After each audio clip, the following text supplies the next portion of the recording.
Community building has exploded in recent years. Why? Because people have started to realize that the true currency of value in today's world is connection, not content. But what does it really take to build a loyal community in 2025? How do you turn followers into active participants and brand advocates? And most importantly, how do you build something that lasts? The following is a conversation with Rony Hage, an expert community builder and the founder of the Founder Connects community, the fastest growing tech-based startup community for founders in the region, with over 300 startups for founders to connect, collaborate, and accelerate their businesses. So if you're building a brand, launching a movement, or just want to bring people together with a purpose, then look no further. This episode is for you. And if you enjoyed this episode, guys, if you could please do me the small favor of hitting that subscribe button, would really help me build the show and build the channel and bring more amazing guests and inspiring conversations. But that's enough from me from now. Let's get to the episode. Hey guys, welcome to another episode of Hope It Helps. And I have, guys, today with me a very, very special guest and dear friend who I've been trying to get on the show for a fucking year, and he's finally here. Please welcome to the show, Mr. Rony Hage. Rony, welcome to the show, man. Khaled, thanks, man, for having me. Thanks. And, man, I love the studio. I Habibi, love your thank new you, man. studio. I saw that transition, by the way, when you went from... Were you filming in your kitchen previously or something? Yeah, basically, it was the only space that we had, and there was like the kitchen and the pots and the pans behind. Man, I saw that. I saw that transition, man. Yeah, Beautiful man. studio, man. Habibi, thank you, bro. Congrats. When I look back at those videos, I fucking right? cringe. I'm like, I can't believe it. Alhamdulillah, we're here. We made it. So, guys, just to give you some context about Rony and myself. So I met Rony now, by the way, this is almost a year to the day, almost. Yeah. That Rony reached out to me. Rony is the founder of Founder Connects, which is a startup community for founders, for tech founders here in the UAE. And he invited me to join a year ago. And honestly, man, just to see not only being the benefits I've gotten being part of the community, the people I've met, the events, there's so much value that came out of it that even when you sold, like you were telling me your vision for it, that I couldn't have imagined or, foreseen. So it's been such a fun journey so far. And what you've built, mashallah, man, in a year, I tell people, I'm like, dude, to get to where you are in 1 year is amazing. And it was all organic. And you picked... It takes a lot of work. I know. It takes a lot of work. This guy, I get messages I'm like not 3 a.m. much. He's like, yo, Khaled, let me get back to you on this. No, it takes a lot of work, man. But I'm glad, you found it very, very useful. Because at the end of the day, look, we're all founders. We're trying to build things that are, that are meaningful, and we just need sometimes that little push from someone else that really understands us. Yeah, right? 100%.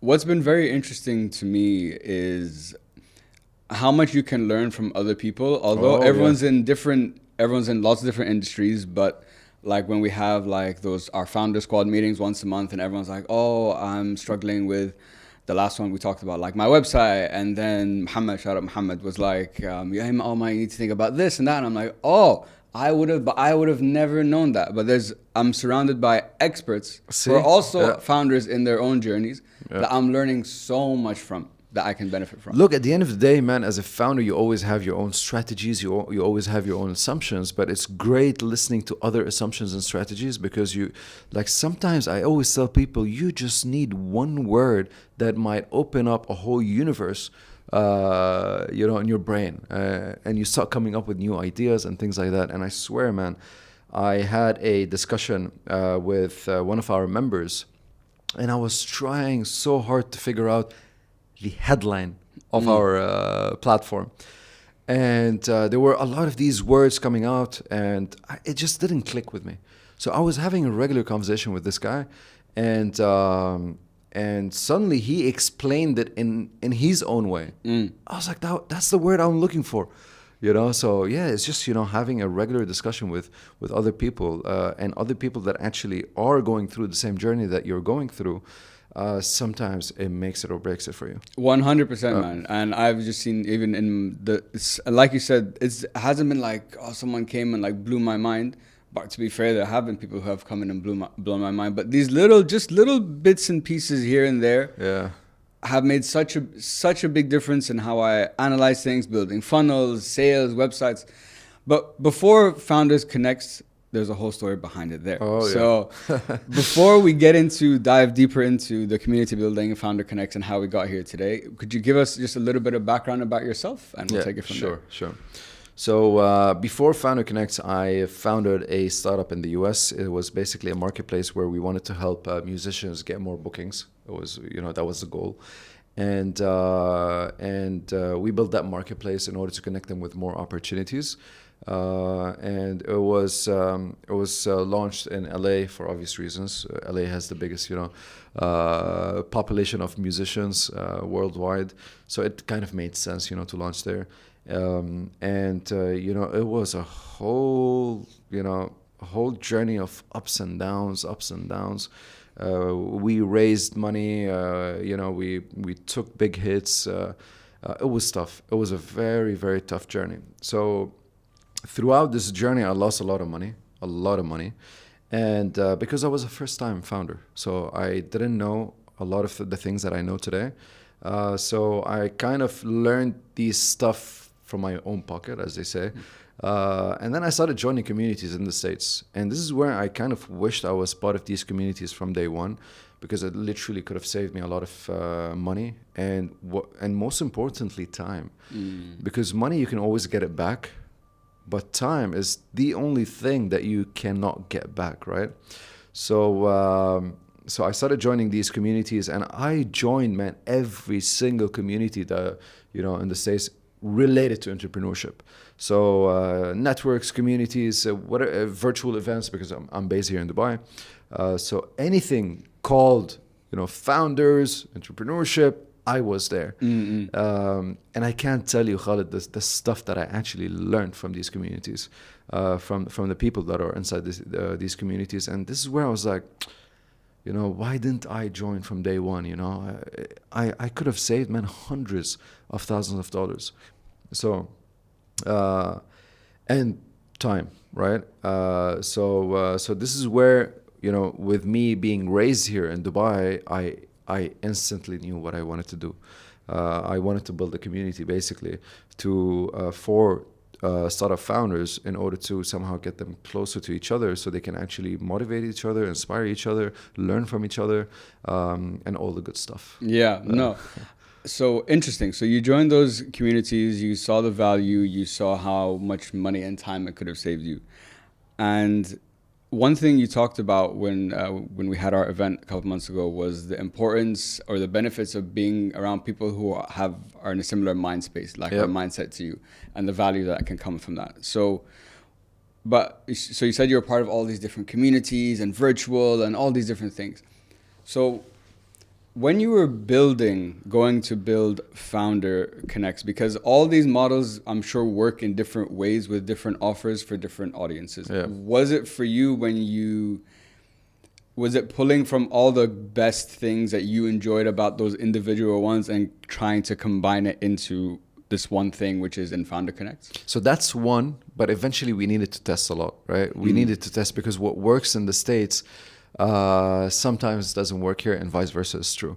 So I definitely did what you just mentioned. I pulled everything that was good and everything that I believed was good, because it's all assumptions. Whenever you build a startup, you start with assumptions. So I was like, okay, great. You know what? I enjoyed this thing from this community. I enjoyed that.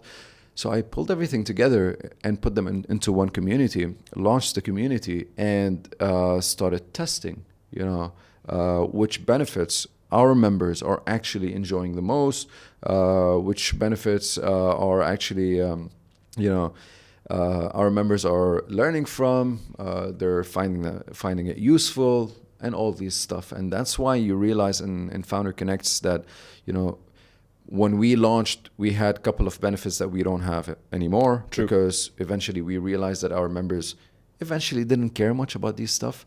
And there are a lot of other benefits that we launched at a later stage, where you guys really showed, that you really care about this stuff.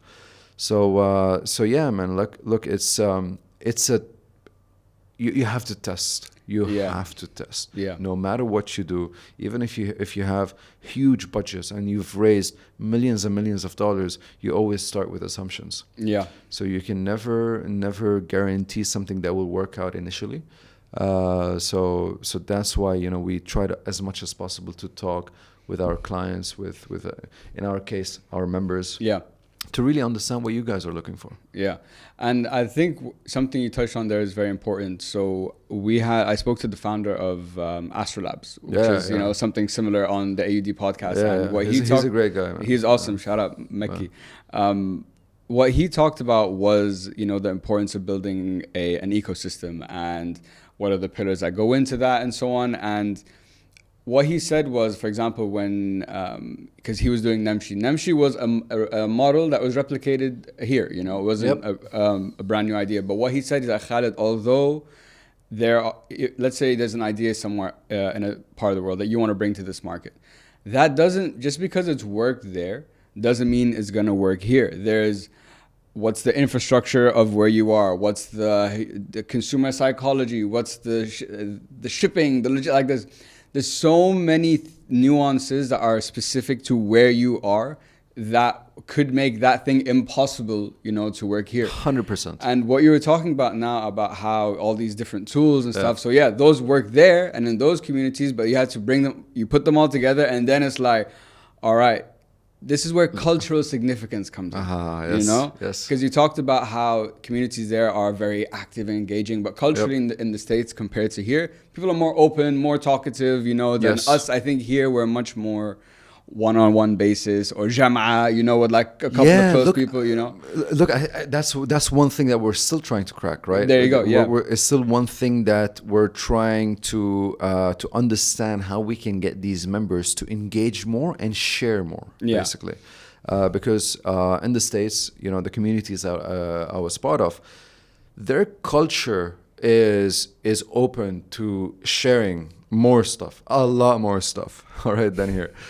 And but our culture here in the Arab world is more, you know, I don't know if it's something that because we were raised in terms of, you know, we were raised in a way to try not to be very, very public in everything that we do, all right? And it's just, you know, our culture doesn't share much. We're not very public. We're not... you know, we don't share a lot of stuff if we don't believe that we don't get a specific value out of it, maybe. And sometimes even if we get a specific value, sometimes we might prefer to share it privately. Is it a trust issue? Is it something? Is it because we were raised here? I'm still not sure, right? So I would love to ask actually a psychologist towards this, but it's something that we're trying to crack. You know, what are the things that we can actually launch within the community in order to have the members of our community share more. Yeah, and this is where we go to founder squads. When we started founder squads, so founder squads basically is a private mastermind. Okay, so we put a couple of members together on a private virtual call, so you guys can actually learn from each other, talk, and just share what keeps you awake at night, right? So maybe you guys started sharing a lot because it was private. For sure, right? Absolutely, for sure. So because the amount of information that you guys were sharing during these calls was incredible. And I'm like, how come you guys are not sharing that publicly, you know, in the WhatsApp group that we have? So yeah, look, it's a culture at the end of the day. It's something that we need to figure out, you know, how to sometimes ignite things, right? Yeah. But we're still learning. We're still learning. What was, I guess, because when you started building it, I'm sure there was some cultural things that you took into account that, you know, that was like the initial assumption for how the community would run. And now we're a year down the line and you've learned a lot of things that don't work, the cultural nuances about, like you said, sharing. So I guess the question I have is what is something new you learned about the culture here that you found was like a nice unlock to, like, you know, accelerate the community forward? Man, believe it or not, we're not very different. On the contrary, honestly speaking, we're much more basically, what's that word? Like, we're very thoughtful. Honestly speaking, we're much more thoughtful, by the way. And but the only thing is that we just don't share much publicly. Okay, it doesn't mean that everyone's like that. All right. In general, though. But yeah, in general, all right, you just won't feel like there's a lot of speaking about founders specifically, because my community is all about founders. We're just kind of maybe is it because of the hard journey that we're actually going through, and we just don't have time to share everything that we're going through or whatever it is. But yeah, I feel like the only thing so far that we've discovered is that specific angle of the culture, all right, that we're not as public as, the West. But it doesn't mean, because we're trying to figure this out. Maybe in a year from now, I might come back to you, Khalid. I might tell you, like, hey, look, you know what? We actually figured it out. We just needed that specific igniter, for instance. Exactly. Yeah, right? Yeah. So ask me that question in a year. Round 2. Keep this pause for round 2. But that's a good answer for now. Yeah. The sharing thing, listening to you, I was thinking about was, it's almost like a catch-22 as a founder, because you, especially I feel in the beginning. So just give you context. My dad and I have had this vulnerability. I mentioned this on previous podcasts. I've had this vulnerability debate for years. And I tell him, like, Dad, look, all the most successful people in the world, they share all the scars, the wounds, whatever. He's like, yes, they do. But he's like, now they're sharing it. They're successful now. Yeah. They weren't sharing that when they were eating shit and couldn't pay rent and, didn't have all this. And this is where there's I think culture is one thing, but there's also a catch-22 as a founder, because I want to be honest, but I also need to project a certain level of thought leadership, expertise, authority, for a client to want to work with me. So although what you might see on like Instagram or LinkedIn presents a certain image, which is important, behind the scenes, that might not necessarily, it might not look as nice as how, everything else looks, which is why I think in these more private things we're all founders, you can let it go a bit more, because that someone, if not now, has been through exactly what you're going through. Yeah. No, definitely, man. I agree with this. But the thing is, I think that things are changing. The change is slow, though.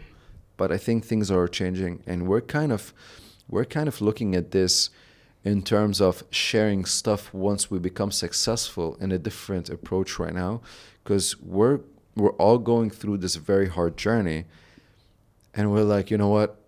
Forget about that approach. Let's just talk about it, right? Fair. So because it's hard, man. The journey is hard, it's right? Hard. And we just sometimes we need people around us, and as long as you have the right people around you, this is where you'll feel like, you're basically going up a step further, and that's why, in the community, they always, on the WhatsApp group, they always tend to ask questions, and regular questions. It doesn't have to be like something, extremely hard or complex or anything related to strategies or something. Sometimes it's just like, hey, Khalid, which tool are you using for this thing? Yeah. For instance. Yeah. So instead of me doing a research for like 2-3 hours and trying to compare tools, I get instant basically feedback from my community. Exactly. And as a community founder as well, I ask the community members, because I'm a startup founder at the end of the day, right? Yeah. So yeah, and I'm part of these founders calls with you guys. Exactly. Yeah. So yeah, look, I think it's changing. It's a slow change. It's a very slow change. Yeah. But we will get there. We'll get there. I think we're learning on how to share more. Yeah. No, 100%, man. And this is one of the reasons I do this show, is to have honest conversations, about it's everyone's going through stuff. Everything is great. Yes. And I think this is where the disconnect happens, building on what you said. Just because you're going through a hard time doesn't take away from the offer and value you can deliver to, a client or, to have a viable business. Yeah. But sometimes, like you said, things are hard, but I do agree things are changing. Even you notice subtly on like LinkedIn in the messaging, people are sharing more of themselves, although it might come across as a humble brag sometimes, which I'm guilty of, which we all are, guys. Let's put our hands up. It's okay. It's part of the. It's part of the game. The game's the game. It's the I gave up trying to fight the game. Fuck it. I'm gonna play the game. Yeah. Just be part of it. Yeah. Exactly. And so take us back now. I want to just kind of go to where. So I know you had those communities in the States. That's where the inspiration for Founder I was part of these communities. You were part of these communities in the States. So then when you decided like you want to start this thing, could you walk us through before like that? I'm curious that initial phase before Founder Connects became even like a thing that you could join, Yeah. Look, the thing is, so, whenever you have an idea, all right, and this is, by the way, one of the biggest traps for first-time founders, okay? This is something I've learned throughout my journey. Sometimes most of the time, first-time founders, they end up, they think of the idea, they get too excited, and they start building immediately. And it's human nature. We get super excited, and we just want to build because we want to see our app, right? We want to see our idea come alive, to life. Right? Yeah. So and that's a very wrong thing to do. All right. First of all, if you want to build something, the first thing that you have to do is start speaking with your potential audience and speak with as many people as possible, because and the problem why we because I fell into this trap when I was a first-time founder too. So the reason why we tend to not do this much, because honestly, it's the most boring part of the journey. 100%. Right? Yeah, very true. But I'm kind of because I have my own program and we teach students. So what I tell my students is, in order to make it fun, it's just part of the building process. So now, if you feel like you're actually building, all right, it feels different now. That's true. I'm actually building. I'm not doing a research. Okay. So no, it is part of the building. Okay. So yeah, basically, and I believe we don't live anymore in a world of building because of all these generative AIs that we have around us, and not only generative AIs. Sometimes you can find your own template, for your platform that you can buy for a very cheap price. So for me, when launching an MVP, okay, which is the first version of your app, which stands for minimum viable product. So, and for those that don't know what minimum viable product is just, what can you launch, all right, that is the minimum of your idea in order to test out the waters, or to test out the market, to test out, if your assumptions are things that you can actually monetize, and things that your audience are actually looking for. So what is the minimum thing that you can actually build in order to test out these assumptions? So and that's what an MVP is. So now you have a lot of templates that you can buy. There's a lot of companies out there that you can actually use their softwares in order to empower your vision. We don't live anymore in a world of building. We live in a world of providing value. Because sometimes you can stick stuff together, and as long as you're providing that value, people are willing to pay you. Because I think every single format of a platform is available out there somewhere in the world where you can buy this template, use it as an MVP, and see if your idea works. Instead of you hiring a team and spending on salaries, having a big cost. So yeah, add these generative AIs on top of this, I think you're safe when it comes to building. But what we're trying to figure out is, and a lot of founders nowadays, they just don't care about building anymore. They care about how can we stitch things together in order to provide value now. So Yeah. I think that's what, that's what we're going through at the moment. No, I agree with you 100% on, especially on that point, in the sense of nowadays, I think the most successful apps that are about to come up over the next couple of years are the ones who have aggregated enough of the different things together into one nice package formula Yep. to use. I think, because like you said, every version of a platform is probably out there. There's a brand new, unique, out of the box idea is, Yeah. yani, good luck. Look, the thing is, I'm not against building. On the contrary, Yeah, I love yeah. building, man. But Yeah. but maybe not maybe not for the MVP. All right. So buy this MVP. For example, Founder Connect is hosted on a platform that provides communities. There you go. So I don't Yeah. have to build and waste a year and a half to build a community. These guys, man, they're worth billions of dollars, and all what they think about is how can we build the best community as a service. Okay, so how can we provide these community builders a platform so they can build their own community on it? So who am I to come, all right, to think that I'm gonna build a much better platform than $1 billion startup, okay, who has probably 50 people, and all what they're thinking about day and night is how can we build the perfect community platform for community builders, okay? So great, I'll just pay them a monthly subscription fee. Can I use your platform, please? And then all what I have to think about is the value that I need to provide. Now, in other cases, all right, it worked quite easily for my case, but in other cases, sometimes you need an app, you need your own app. So most of the times, you can actually find something out there in order to stitch things together. But the reason why I'm telling you this is, I'm not telling you don't go and build later on. No, I'm just telling you use whatever's available in order to test your assumptions. Because once you create traction, you test your assumptions, you start generating revenue. This is where you start raising money. Once you raise money, now you're more comfortable building your own app, right? And plus, it gives you a lot more. By the time you start building your own app, you will have a lot more data. You know what you want to build, okay? And you have already a database, okay, or a member base, basically. Yeah. So it's not. I'm not telling you don't build, but I'm just telling you, try to make use of the resources that are out there in order to test your assumptions first. Hopefully, it will create some traction, raise some money, and then start building.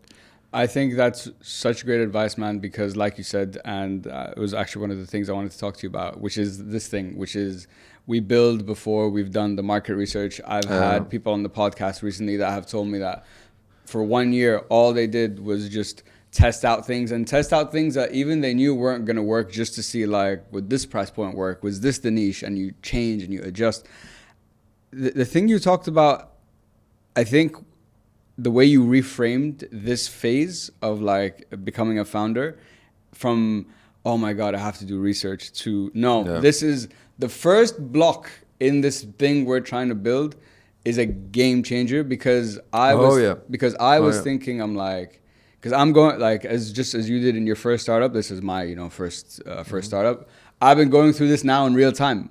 I'm like, oh, I didn't think about that, or like do this or whatever, but I built something, and then through time, all these lessons that I could have learned before have started to come up. Yeah. And like you said, it would say, obviously hindsight's 2020, if I had this information before, but it is what it is. That's this is part of the journey. This is part of it, but it's okay. Yeah. And I think, like you said, because when you want to start something, I think it's a personal thing, because I'm like, this is something that I'm going to try. It's going to be risky, whatever it is, whether it's a product-based, business-based, community building, whatever it is. So if I start talking about like, hey, I'm going to do this thing, and then people are going to start asking me all these questions that I'm not going to have answers for, I don't want to do that. I want to have something in my hand, tangible, a concept, a MVP or something.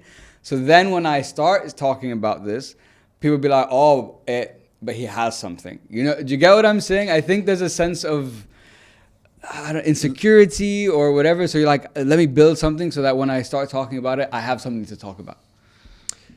That's the wrong way, my friend. That's the wrong way. Yeah. Look, let me just, let me clarify one thing, all right? Speaking with people, I'm not telling you go and just like tell someone like, hey, I want your feedback on this. There's an approach as well, right? That's a great like, point. Hey, I've realized that you care about X. I'm trying to solve something that you care about, and this way I would love 5 minutes of your time. So if you approach someone that actually cares about what you're trying to solve, most of the time these people would be interested to share their thoughts, right? So and if you reach out to 100 people, eventually you're going to get 10 people out of that, and then it's still a good number. Okay, it's still, so you reach out to another 100, to another 1,000 in order to get 100 people out of that. So that's why it takes a bit of time. And unfortunately, first-time founders, I always use this statement, which is we're always blinded by our vision. Yeah. Okay? So what I mean by this is, because we're human beings, we get so excited about our own ideas. Our ideas, they tend to grow so much in our heads, okay?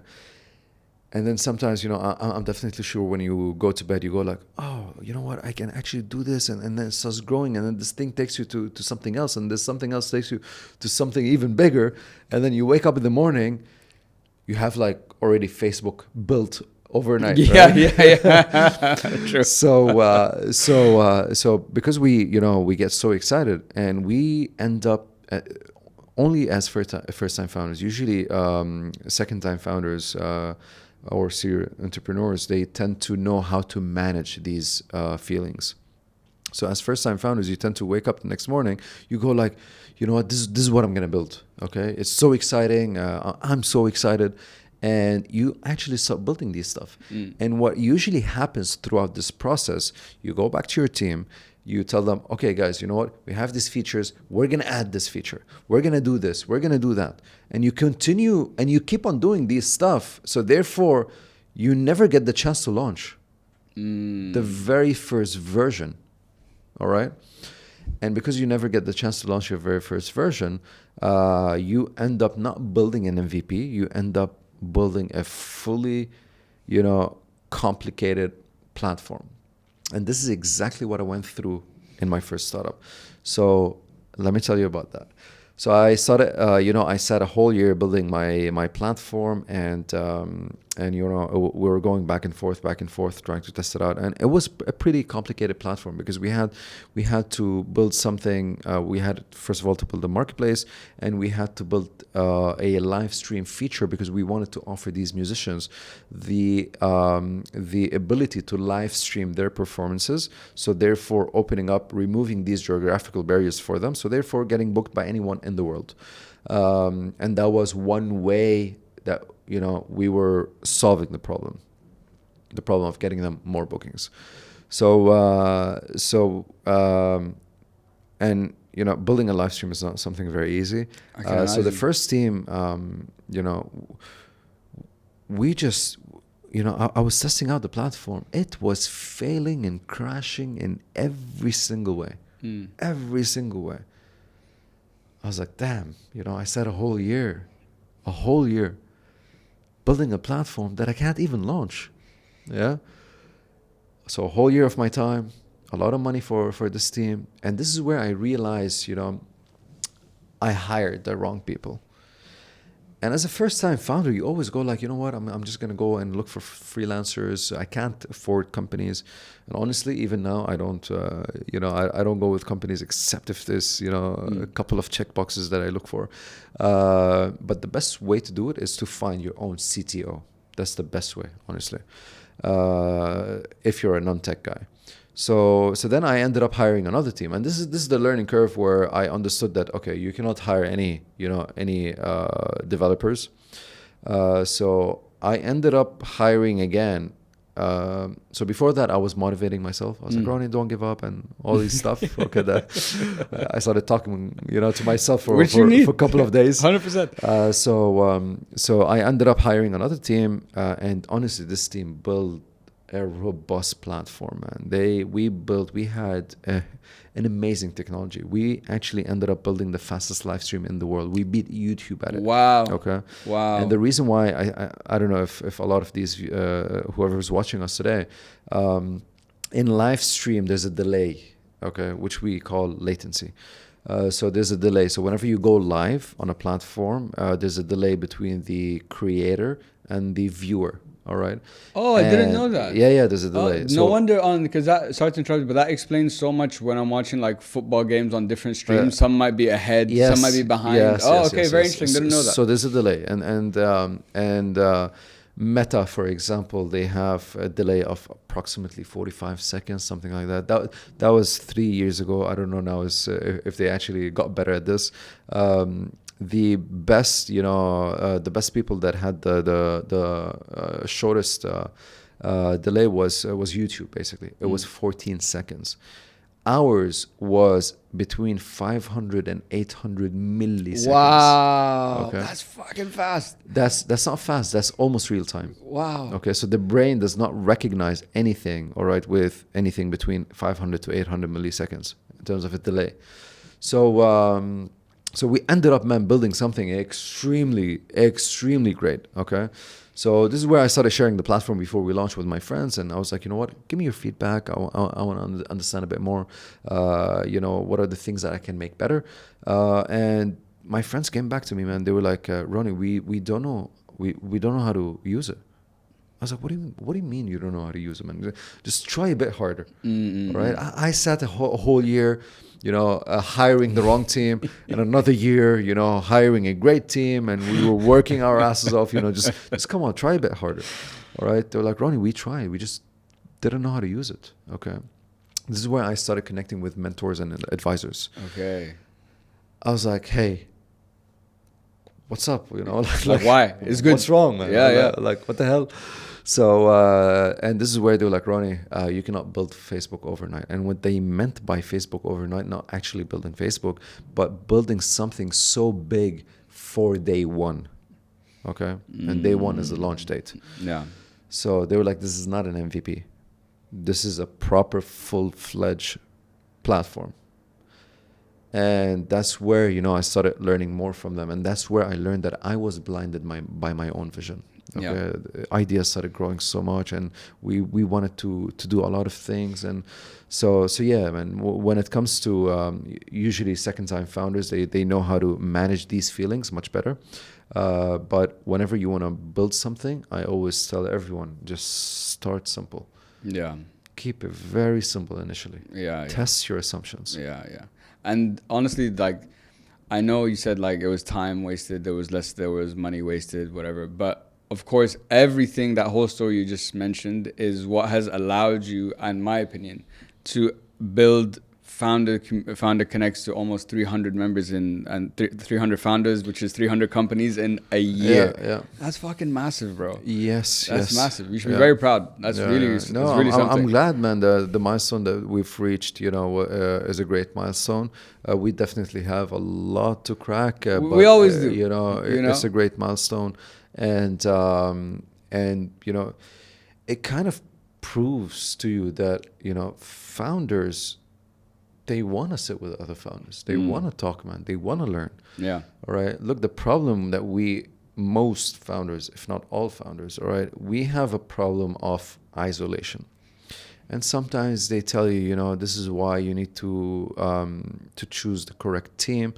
But even as a CEO, there's stuff that you cannot share with your team for positive purposes. Maybe you just want to keep them motivated. Maybe you just, want to, it's a small thing. You don't want to concern them about this stuff. So you end up isolated. So you can't share a lot of things with your team. You can't share with your parents because you don't want to concern them. And you can't share with your wife because you don't want to concern her as well. All right. So you just end up trying to crack things alone. All right. And 74% of founders, they tend to go through mental challenges. Yeah. Okay. So yeah, we need each other. We need each other. So we need to sit down together. All right. And the reason why we need each other is because we're all going through the same journey. Yeah. We understand the journey.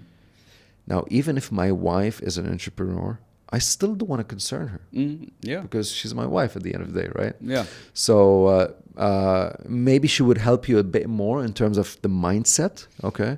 But speaking with someone else, all right, that went and is going through exactly what you're going through, helps a lot, man. It does. No, absolutely, man. And you know what I've noticed is, like you said, I resonate with what you said so much, like when you're talking about friends, family, parents, like of what's really going on and like the daily mental struggles that you have. I've noticed at least in my experience over the last 2 years doing this, is if someone hasn't tried to do what we're trying to do, I've realized I don't think they will ever understand the difficulty of it. No, you know, yeah. And this is not, and I think I want to also say this. This is not like like a flex contest, like, oh, this is harder and whatever. People have jobs and comes with a whole different range of like difficulties and challenges. That's not like, I don't want to discredit that at all. But I feel even when you have, at least this is my philosophy, even when, we have Founders Connects, we have our families, we have our friends, we do have a support network around. This journey, despite how much support you have, I feel, just speaking on my experience personally, just wake up every day, you look in the mirror, I'm like, this is it, man. Yeah, it's just right. me and you, like everyone else is there, I know, but this is it. This is the problem, Yeah. So I really resonate with the difficulty of it, the challenge of it, and you touched on. Sorry, By the way, entrepreneurship is not for everyone. Yeah, it's just not. And it's sure. Okay. Yeah, of course. It's okay. Of course, absolutely. So it's not for everyone. And it's okay. And it's a difficult journey. Yeah, but it's rewarding. Yes. Okay. Yes. It's very, very rewarding. Yeah. And I'm happy you brought up rewarding because, like when I was reflecting on like Founders Connects and like my podcast, for example. Now, Founder Connects, at the end of the day, there's a revenue model behind it that you're trying to, you want to work and generate. Fine. And there's like things you can measure, like, engagement in the community, how many messages, like there's a lot of tangible things you can measure. Just like with a podcast, you can look at data and so on. But what I've found with my podcast and even just being part of Founder Connect, so I was curious to hear your thoughts, is there's so much immeasurable or intangible benefits that have come up for me, just from using me as a member being part of the community. And I'm sure that you as Rony have gained by building what you've built. But we're naturally geared to focus on, like, if I can't measure it, then it doesn't mean it. Like I can't put a value to it. But sometimes it's the intangible that has so much value. Look, we're lucky that we're in this nature of, of a business model, all right, which is putting people together. So whatever we cannot measure, all right, is sometimes we just let it happen. And sometimes we just want to let things happen. As simple as that. And we don't have to measure everything at the end of the day. So, but we care about measuring the things that, that pushes our community forward. But a lot of members, they came up to me, they're like, Rony, I just love the vibe, for instance. I don't measure vibe. Yeah. Right? Like vibes is 6 today. What is the vibe? Percent. We don't measure these stuff. Yeah. But that's great. Let it happen. Yeah. Okay? So, but yes, going on, at the end of the day, any startup needs to generate revenue in order to sustain that business. Yeah. If we're not generating revenue, I'm gonna come back to you and tell you, Khaled, I'm sorry, man. You can't join these founder squads anymore. You can't learn from other founders. You can't. So you need to generate revenue. You need to, and I think that's my biggest metric in terms of as a founder and CEO, to try to understand how to not only create a sustainable business, but create a business that actually grows as well. Yeah. Yeah. So we do have a lot of plans, not only to stick to the UAE, we want to expand to other countries too. Yeah. But if we don't, we're not generating profits. This it's nearly impossible to expand. So profits or raise funding, basically. Of course. Yeah. So yeah, I mean, some metrics are really important, but some metrics, sometimes just let things happen. Yeah. Yeah. And I think the point, and I like what you said there, because like just sometimes you just gotta let some things happen, because obviously there are metrics that you need to track, like full stop. Yeah, yeah. There are things, because that's your benchmark. Like, have we moved forward? Is there more engagement? So there are things you need to measure.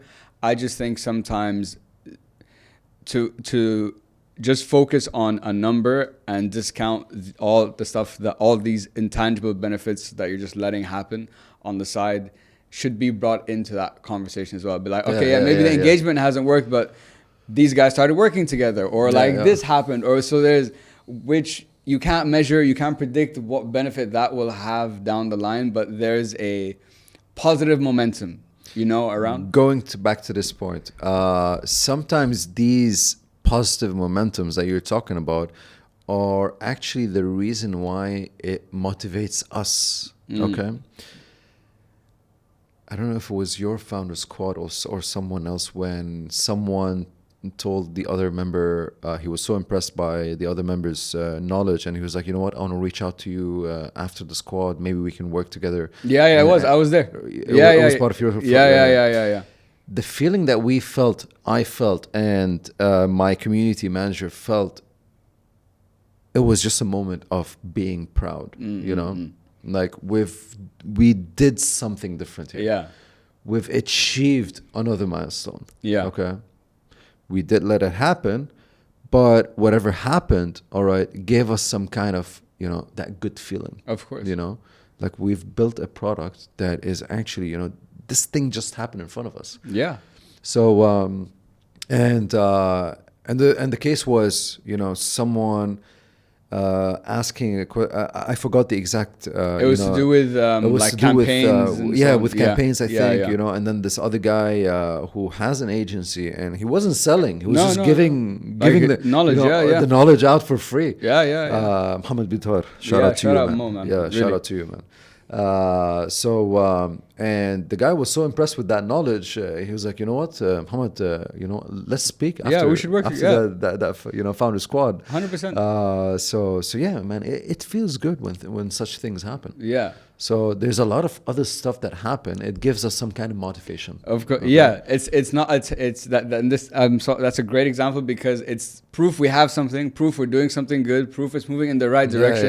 Just because it hasn't maybe translated to like that dollar value yet is fine, but these are the signs. Man, I love seeing you and watching you, by the way, in Founder Squads, because you're always learning something, and I'm like, nice, right? Yeah. Because that's my product. Like, I want you to learn something, right? And then you're one of the members that actually tend to learn a lot, out of these Founder Squads.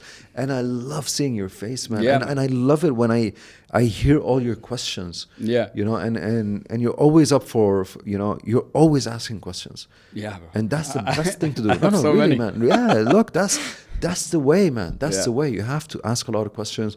You have to get as much knowledge from other people in order to move forward. Yeah. Ronnie, I want to be conscious of our time. Just to round us off for today. If it was, there'll be a round two for sure. Now we've popped this cherry, he'll be back.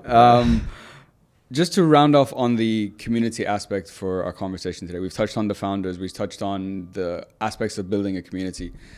I wanted to kind of round us off on this, which was these kind of two things.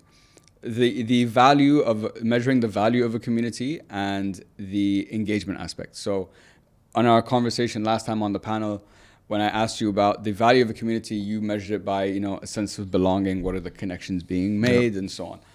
And then you said one of the most difficult things you found in this experience is, okay, you've gotten all these people together, all are like-minded. Now, how do you make them talk? Yep. How do you make that engagement happen? So that was we had that conversation. That was 6 months ago. Now we're 6 months down the line. What have you learned in the last 6 months that have really been a game changer. For me, one of the things that you did, which was very smart, was I think the WhatsApp group. Yeah. That was, I think, really the key that started a lot more conversations. And after that was when the founder squads came up and our weekly meetings came up. Like, that was the catalyst that kind of moved all these things along. And you said on our panel that you need, although, and you touched on it earlier, we pulled all the best things from all these different communities I was a part of, brought them here, had to bring the culture nuance and test it and so on. You also have to go to where people are. Yes. You know? So what have you learned, I guess, about engagement now and community value of a community over these last 6 months since we had that conversation? Because it's been progress. Look, I'm going to share what I've learned, and I'm crediting this, what I've learned, to my community manager. Okay, so shout out to him. I was, having a regular meeting with him, and he said something that really, kind of, ignited something in my head. I always kind of knew, but I couldn't find it. But he kind of said it and put it in words. Okay, he's like, Rony, let's do things that are already part of the founder's journey. Okay, let's not do something new and try to get them on it. So, what does this mean? These LinkedIn posting party that we do? You guys do it every day. Yeah. Right? Yeah. So, we just, kind of plugged ourselves into your calendar. Right? I see. Yeah. So we're creating things where we plug ourselves into your calendars and not disrupting your calendar. So we're no longer interested in things that are new and maybe unique to us. We're interested in things that are already, the founder's journey. So what does a founder do in the morning? What do they do, afternoon? What do they do in the evening? And what are the things that we can actually, learn from them, all right, and replicate what they're doing, but this time in a community setting, okay? Yeah. So the LinkedIn posting parties, okay, that we do, we all come together in order to kind of engage with each other's posts, in order to help each other, all right, gain more reach, basically, and trying to crack the LinkedIn algorithm. So, but this is part of your daily life. So we didn't create something new. We just came and jumped on the wagon and, became part of your life. So this is one thing that I really, learned throughout this process is the more you make it, the more we become part of your life, the more you're going to be engaging with us. That's such a big unlock. That's very true. Yeah. Very, very true. And I love that approach because you're, again, like you said, you're not adding not a stress, but like it's something to think about into my life. You're like, oh, you do this anyway. Just do this at this time on this day. It's just a slight shift, but you're leveraging on what you do already, which is gonna make me more inclined to want to do it anyway. Exactly. Okay, exactly. Very smart. That's a massive unlock. That's a big one. I think. Oh man, I love my community manager is a good hire.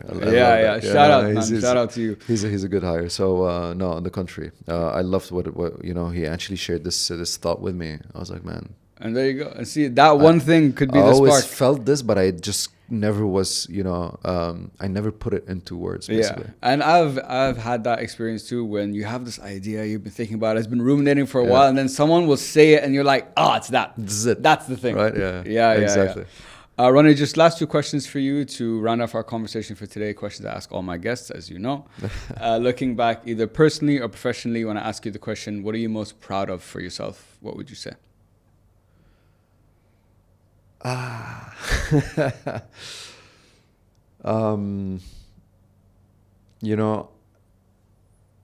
Always trying. I'm always trying. I just never quit. I never give up. I don't want to say, the thing is, I love the word resilient, but sometimes resiliency is a double-edged sword. Sometimes it hurts you more than, it does good for you. But it's just about, I don't have the concept of giving up. I always have the concept, I always have that mindset of, I'll figure this out. you know. Sometimes I'm sitting with my wife and things like this. She goes like, "Oh, what are you gonna do now?" I'm like, "It's gonna come. You know? I will figure it out." And I think that mindset is something that kind of gives me motivation. Absolutely, man. Again, I love that you said bringing reality into that resilience can be a double-edged sword. There is a time that you have to stop and be like, all right, this is not working. You know, sometimes you have to teach yourself how to put a stopping point. Yeah, and managing that balance is always tricky because you know when you have that mindset, I'm gonna go, it'll come. Yeah, man. But then sometimes it's like, it's not easy. Yeah, maybe it won't come this time. You know what I mean? No, I understand that completely. No, I'm telling you, you have to learn how to put a stop, but it's not an easy thing. Oh, absolutely, 100%. Because 100%. You want to be resilient, but yet you know you just don't want this thing to hurt you. Exactly, 100%, man. And that's where this research comes into handy because that can save me from being resilient into something that wasn't going to work, you know, from the first place, which is also very important. Exactly.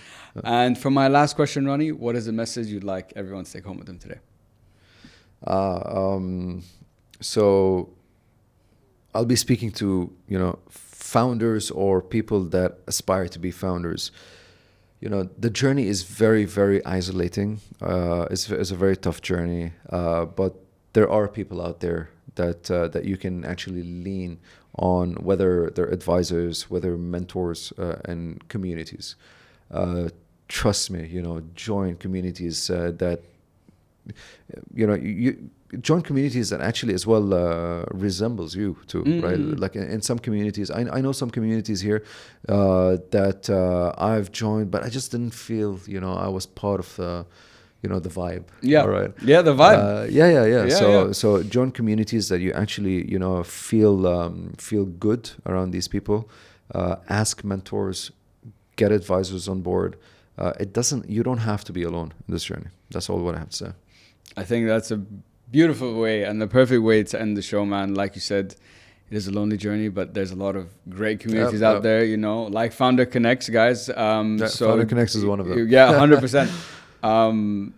Rony, thank you so much, man, for coming on the show. This has been a long time coming. I always knew it was going to be. I know it's been a long time, man. You're following me and things like this. I get it. It's okay. You know, but and I'm sorry about this. I wasn't playing hard at all. All right. Not at all. But you know, it's just you know, I had a lot of things on my mind. No, of course. But thanks a lot, man, for having me. Habibi, of course, man. And I wanted to have you from the beginning, just not because of just the friendship. I am part of the community. I'm an ambassador for the community. I love it. I've gained so much from it. So I just want to help myself and you. And we're honored, man, to have you part of the community. Thank you so much, man. I really appreciate it. People want to work with you, reach out, check out Founder Connects. Where's the best place for us to get in touch? So founderconnects.com, the S on the connect. All right. Key point there. Yeah. Sometimes they go like Founders Connect. I'm like, no, founderconnects.com. And then you can apply to join the community from there, because you have to apply to join the community. So there's a small application that you have to go through. Okay, perfect. Guys, we'll put that in the show notes. Rony, thank you so much, man. This has been an absolute pleasure. Habibi, thank you. Guys, everyone listening, please make sure to like, share, follow, and subscribe to the podcast. I hope it helps pod. And as always, guys, I hope it helps. Peace. Yeah. And that's another episode in the bag, guys. Thank you so much for tuning in. I really appreciate it. The goal of this podcast is to provide, as I like to call it, education on demand. We cover a wide range of topics, and the goal is to provide you with the knowledge, the tools, and the insights to improve your lives both personally and professionally. And if you're enjoying the show and you're enjoying the content, if you could please do me the small favor of hitting that subscribe button, would really help me build the show and build the channel, and that's all I ask. Stay tuned for more inspiring conversations, bigger guests, and as always, guys, hope it helps. Peace.